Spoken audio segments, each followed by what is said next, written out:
Magandang umaga po sa ating lahat. Narito ang ating weather update para sa araw ng Martes, January 27, 2026.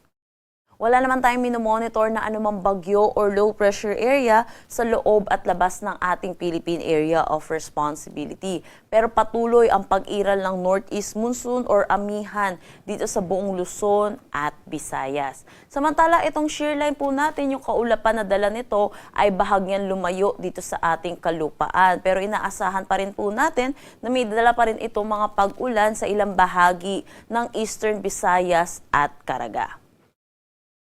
Para sa magiging panahon natin ngayong araw dito sa Luzon, malaking bahagi ng Luzon kasama na ang Metro Manila ang makakaranas ng maulap na papawirin na may mahihinang pag-ulan. Liban na lang dito sa may Ilocos Region na inaasahan natin ang bahagya hanggang sa maulap na papawirin na may mga isolated light rains.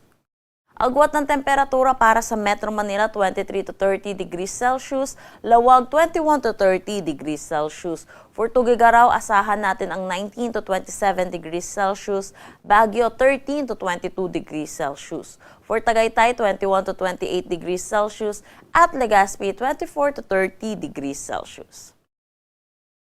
Dulot netong shear line, inaasahan natin makakaranas ng maulap na papawirin na may mga kalat-kalat na pag-ulan dito sa may Northern Samar, Eastern Samar, Southern Leyte, Dinagat Islands at Surigao del Norte.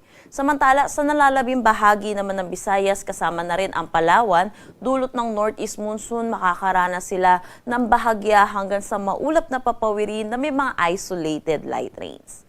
Sa nalalabing bahagi naman ng Mindanao, magiging maaliwalas naman ang kanilang panahon, pero asahan din po natin yung init at alinsangan, lalo na sa tanghali hanggang hapon na may mataas na tsansa ng localized thunderstorm pagdating sa hapon at sa gabi.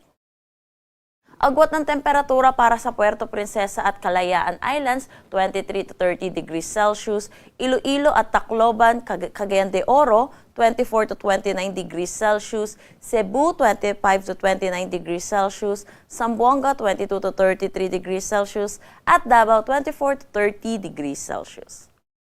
Wala na tayong nakataas na anumang gale warning sa anumang seaboards ng ating bansa. Pero iba yung pag-iingat pa rin po para sa ating mga kababayang mangingisda at may mga sasakyan malit pandagat lalo na dito sa eastern section ng bansa po natin dahil sa pag-iral po nitong northeast monsoon natin dahil inaasahan po natin ang moderate to rough na condition po ng ating karagatan.